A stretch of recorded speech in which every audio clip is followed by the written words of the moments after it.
When Laken Riley was murdered, she was enjoying her usual morning run. And at some point, she sensed she was in danger. She tried to call for help, but it was too late.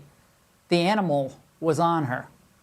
So what can any of us do to stay safe, especially young women and other people who are vulnerable? How do you protect yourself? Joining me now are Rener and Eve Gracie, self-defense experts from the famed Gracie family of Brazilian jiu-jitsu. Rener, it's great to see you tonight. Thank you for coming on tonight. What's the most common way that women are attacked, and how can they fight back? Well, first of all, thanks for having us on, Laura. When it comes to self-defense, a problem well understood truly is a problem half solved. And for that reason, every woman must start by understanding the 4 phases of an assault. Phase 1 is to identify an unsuspecting target. Phase 2 is to subdue and isolate the target. Phase 3 is to control and exhaust the target.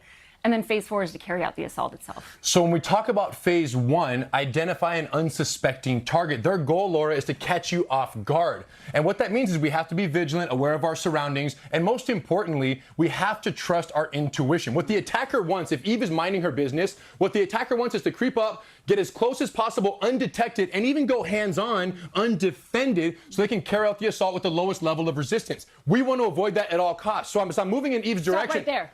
Okay, I have a few questions. I said get back. I know, but please. Back up. All right, okay, we're good to go. So what happened right there is preemptive boundary setting, Laura. The first boundary was clear. Stop right there. The second boundary with her hands up was confident. She doubled down. And the third one was crazy. At that moment, I knew she was willing to go to war. And for me, the potential attacker, I realized that she's not the easy target I anticipated she would be. So at this point, I have 2 options. I either retreat or I ambush and I attack further. And at this point, if I attack and she doesn't know what to do, she's going to be struck at the end of my punches. So I'm striking at her. She's at the full range of my punches where they have the most power. And this is very problematic because she could be knocked out. So instead, when Eve is backing up with her hands up, if I ambush her, she's going to step in and close the distance. Completely counterintuitive, but now she lands in what's called the clinch. She's wrapping my waist. Her head is buried in my chest. And here's what's wild, Laura, is from here, even though I can reach her, I have no power in these punches, so I can't knock her out. She'll stay here until she feels an exit opportunity. Then she pushes off. And the best part is that exit is on her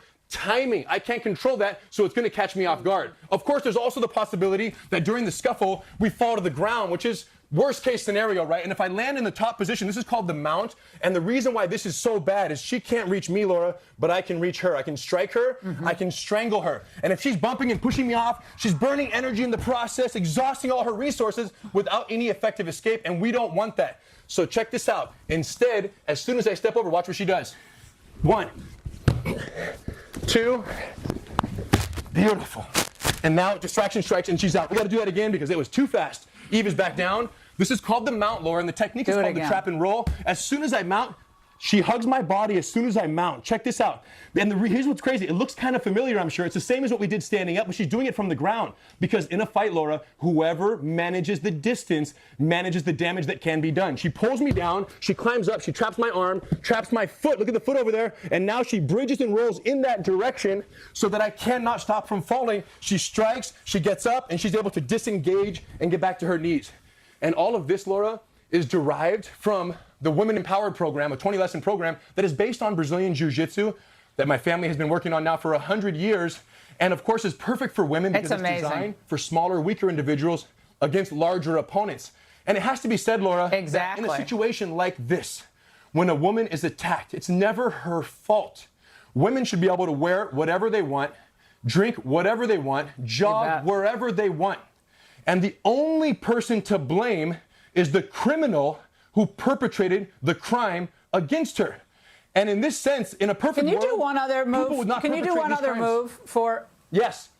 I'm sorry to interrupt, Absolutely. but so one other technique for an hour, which I know we're going to do. Look, what's that? One other technique. Show us another move. So check this out. If someone's inside the legs right here, check this out. And someone is strangling you from the guard, you may not know what to do. Watch. All she does is she changes her angle right here, and she's able to break my arm out of it. Okay.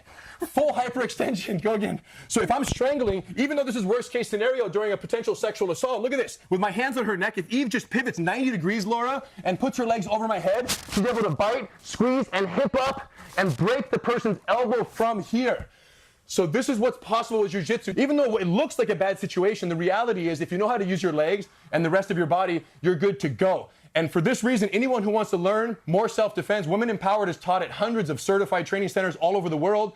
And for anyone who wants to learn from home, it's also fantastic. available online at gracieuniversity.com. And what we've done for the next 48 hours, we've unlocked the program for anyone who wants to take that next step with us.